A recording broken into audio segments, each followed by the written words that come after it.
انسان کی اخلاقی زندگی کا مطلب یہ ہوتا ہے کہ اس کا رویہ کیسا ہے، طرز زندگی کس طرح کا ہے، دوسروں کے ساتھ اس کے معاملات کتنے صاف ہیں، اپنے دل میں دوسروں کا احساس کتنا رکھتا ہے، اور روزمرہ کے معاملات کے اندر وہ کشادہ روح کتنا ہے، اور خندہ پیشانی اللہ نے اسے کتنی عطا فرمائی۔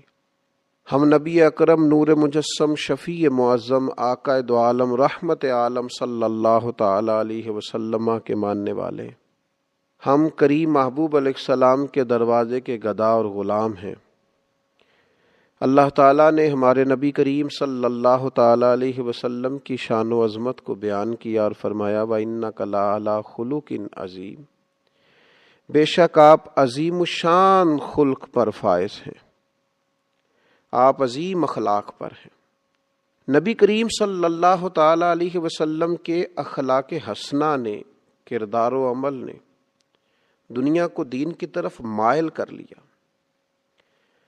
شروع میں بڑی سخت مخالفت کرنے والے، پتھر کی طرح مزاج رکھنے والے، اور اپنے لفظوں کو بڑا تلخ اور ترش کر کے پیش کرنے والے رسول پاک کے اخلاق کے سامنے بڑی جلدی ہتھیار ڈالتے ہوئے دکھائی دیے۔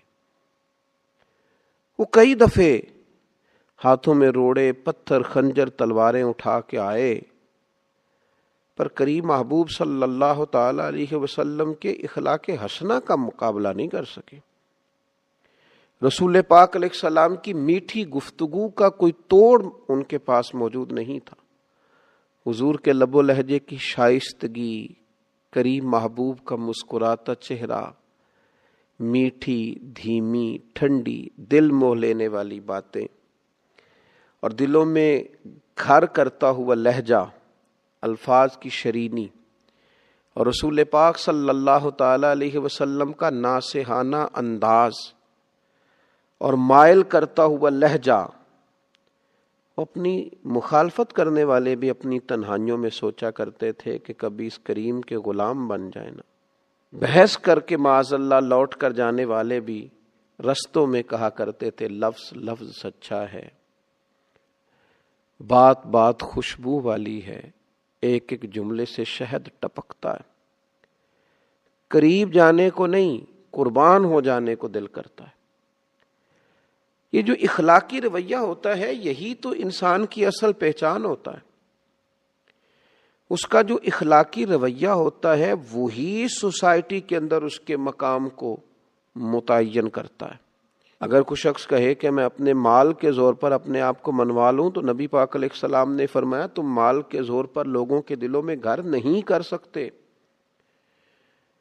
تو یا رسول اللہ صلی اللہ تعالی علیہ وسلم پھر کس طرح لوگوں کے دلوں میں بسا جا سکتا ہے؟ تو فرمایا اپنے اخلاق کے زور پر۔ تمہارا اخلاقی رویہ ہے جو لوگوں کے دلوں میں تمہارے لیے گھر بنائے گا، جگہ بنائے گا۔ اس لیے نبی پاک علیہ الصلوۃ والسلام کی زندگی کے جو اخلاقی پہلو ہیں، اور اخلاقی پہلوؤں کا جو خاص حسن ہے، اس پر ایک نظر ڈالنا بڑا ضروری ہے۔ ایک تو یہ ہے کہ بہت عالمی، قومی، ملی باتیں کی جائیں۔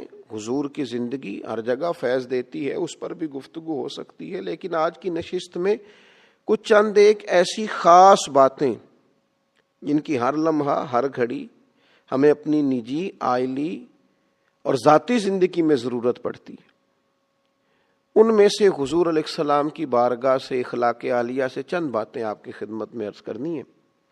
سب سے پہلی بات تو یہ کہ نبی پاک علیہ الصلوۃ والسلام نے اخلاقی زندگی پر زور بہت زیادہ دیا، بلکہ رسول پاک علیہ الصلوۃ والسلام نے فرمایا میں تو دنیا میں بھیجا ہی اس لیے گیا ہوں تاکہ حسن اخلاق کو مکمل کروں۔ اور پھر حضور علیہ الصلوۃ والسلام نے فرمایا کہ میں اس حسن اخلاق کو کس طرح مکمل کروں؟ گویا یہ بھی حضور نے ہمیں بتلایا کیسے مکمل ہوگا۔ فرمایا وہ میں اس لیے مکمل کروں گا کہ مجھے میرے رب نے ادب سکھایا ہے، سو بہت ہی اعلیٰ سکھایا۔ اب وہ آداب جو میں نے اپنے مالک کریم سے سیکھے ہیں، گویا وہ تمہیں سکھائے جائیں گے، اور وہ خوب آداب ہیں، ان آداب کو سیکھنا ہے اور اپنی زندگی میں ان کو لازمی طور پر شامل کرنا ہے، تاکہ زندگی خوشبو والی بھی ہو، زندگی با مقصد بھی ہو، زندگی با معنی بھی ہو، زندگی سے تکلفات نکلیں۔ صرف چند باتیں نبی پاک علیہ الصلوۃ والسلام کے اخلاق عالیہ کی۔ سب سے پہلے تو حضرت ابو ہریرہ رضی اللہ تعالیٰ عنہ روایت کرتے ہیں، ادھر انداز دیکھیے، آپ کا جو مخالف ہوتا ہے اس کے لیے کئی دفعہ انسان کی زبان سے بد دعائیں نکل جاتی ہیں، اس کے بارے میں سخت جملے نکل جاتے ہیں، اور لوگ جب تکلیف دیتے ہیں، ستاتے ہیں، تو رد عمل کے طور پر بہت ساری گفتگو انسان سے سرزد ہوتی ہے۔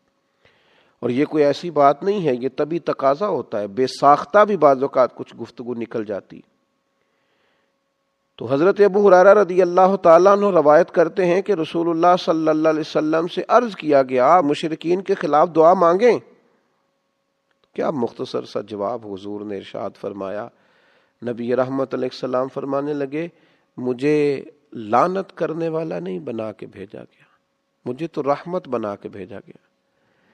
تو جو کام ہم کرنے آئے ہیں وہی کریں گے، گویا رحمت بنا کے بھیجا گیا ہے تو گفتگو بھی رحمت کی ہوگی، فضل و احسان کی ہوگی، کرم کی ہوگی۔ یہ مسلم میں موجود ہے۔ پھر انسانی زندگی کا ایک پہلو تو یہ ہوا کہ انسان اپنے مخالفین کے بارے میں بھی لعنت ملامت کا رویہ اختیار نہ کرے، اور ایک دوسرا پہلو ہوتا ہے انسانی زندگی میں کہ انسان جلد باز ہوتا ہے، تنگ پڑتا ہے بعض اوقات بڑی جلدی۔ اس کے لیے ہمارے ہاں پنجابی میں ایک لفظ بولا جاتا ہے، شاید وہ اس مفہوم کو زیادہ واضح کرے کہ جناب سوڑے پہ گئے ہو تسی، بڑی جلدی آپ کسی چیز سے تنگ آ گئے، اکتاہٹ بڑی جلدی فیل کرنے لگے، چڑچڑا پن آ گیا، چھوٹی چھوٹی باتوں سے ناراض ہونے لگے۔ یہ چیز انسانی رویے کو بڑا گھٹن والا سا کر دیتی ہے، اور اگر پورے گھر کے اندر ایک شخص بھی ایسا ہو نا جس کی طبیعت اس طرح کی ہو کہ وہ سوڑا بڑی جلدی ہو جاتا ہے اور تنگ بڑی جلدی ہوتا ہے، اور اس کی طبیعت کے اندر گھٹن بڑی جلدی پیدا ہوتی ہے، تو وہ سارے ماحول کو متاثر کرتا ہے۔ اب دیکھیے نبی پاک علیہ السلام کی زندگی سے ہمیں کس طرح فیض لینا ہے۔ حضرت انس بن مالک رضی اللہ تعالیٰ عنہ ارشاد فرماتے ہیں، میں نے 10 سال رسول پاک کی خدمت کی ہے، یہ ترمذی میں موجود ہے، 1 2 3 4 دن نہیں، 10 سال مسلسل میں حضور کی خدمت میں رہا ہوں، نبی کریم نے کبھی مجھے اف تک نہیں کہا۔ فرماتے ہیں کبھی نہیں کہا یہ کیوں ہوا، یہ کیوں ہوا۔ ظاہر ہے انسان ہیں، تبھی تقاضے ساتھ ہیں، بعض اوقات کام میں اوپر نیچے بھی ہو جاتا ہے۔ حضرت انس خود اپنے ایسے واقعات بھی بتاتے ہیں کہ محبوب نے کہیں کام کو بھیجا لیکن میں بچوں کے ساتھ کھیلنے لگا، ایسے مواقع پر بھی کبھی حضور کی طبیعت کے اندر معاذ اللہ کوئی تنگی نہیں دیکھی۔ اس اخلاقی پہلو کو اپنانے کی بڑی اشد ضرورت ہے کہ مزاج میں تنگی نہ ہو، گھٹن نہ ہو، ذرا ذرا سی بات سے تلخ ہو جانا، ذرا ذرا سی بات سے ناراض ہو جانا، اور اس طرح کے لوگ خود بڑی تکلیف میں آتے ہیں، اپنے آپ کو اذیت دیتے ہیں، اپنے دل میں پریشانی محسوس کرتے ہیں، بے چین بے قرار اور پراگندہ کیفیات اور حالات کا شکار ہوتے ہیں۔ تو حضور کے اخلاق سے فیض لیا جائے۔ حضرت انس بن مالک کہتے ہیں کبھی اف نہیں کہا، گویا سایہ ہی ملا، کرم ہی ملا، عطا ہی ہوئی۔ تیسری بات نبی پاک علیہ الصلوۃ والسلام کے اخلاق میں ہمیں ملتی ہے، یہ بخاری شریف میں حضرت ابو ہریرہ رضی اللہ تعالیٰ عنہ سے حدیث مروی ہے۔ حضرت ابو ہریرہ رضی اللہ تعالیٰ عنہ روایت فرماتے ہیں کہ رسول اللہ صلی اللہ تعالیٰ علیہ وسلم نے کبھی کسی کھانے کی مذمت نہیں کی، کبھی کسی کھانے کی برائی نہیں کی۔ اگر آپ صلی اللہ تعالیٰ علیہ وسلم کو کوئی کھانا، کوئی چیز پسند ہوتی تو کھا لیتے، ورنہ چھوڑ دیتے، لیکن یہ میری من پسند چیز نہیں آئی، یہ نہیں بنایا گیا، یہ نہیں کیا گیا، یہ عائلی زندگی کو، نجی زندگی کو بڑا متاثر کرتا ہے، دوستوں کی محافل کو بڑا بھائی میں یہ نہیں کھاتا، یہ آپ کیا لے آئے، یہ انسان کی زندگی کو ایک متاثر کرنے، اگرچہ یہ چیز معمولی ہے دیکھنے میں کہ کسی شخص نے کسی چیز کو کہہ دیا مجھے ناپسند ہے، لیکن نجی زندگی کو بہت متاثر کرتی ہے۔ اگر آپ کو کوئی چیز پسند نہیں ہے تو بھائی باقیوں کو تو پسند ہے نا، آپ کو کوئی سبزی پسند نہیں ہے تو باقیوں کو تو پسند ہے، لیکن آپ کے رویے کا انداز اتنا عجیب ہے کہ آپ گویا باقیوں کو بھی جبراً اس سے روکنا چاہ رہے ہیں، آپ کو پسند نہیں ہے آپ چھوڑ دیجئے۔ یہ رسول پاک صلی اللہ تعالی علیہ وسلم سے سیکھنے والی ایک اہم بات۔ پھر چوتھی بات حضرت جابر رضی اللہ تعالیٰ عنہ بیان کرتے ہیں، یہ بھی بخاری میں موجود ہے، فرماتے ہیں نبی پاک صلی اللہ تعالی علیہ وسلم سے جب بھی کسی چیز کا سوال کیا جاتا حضور کبھی نہ فرماتے۔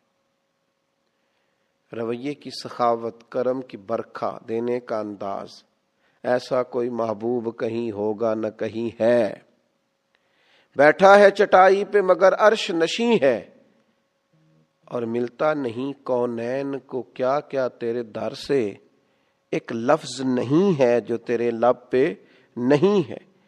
حضور نے کبھی نہ نہیں فرمایا، ہمیشہ عطا کرتے، اور اپنی امت کو بھی سبق دیا اس بات کا۔ حضور فرماتے ہیں بندہ دل کا غنی ہوتا ہے، اس کے مزاج میں وسعت ہونی چاہیے، تباً اسے سخاوت کرنی چاہیے۔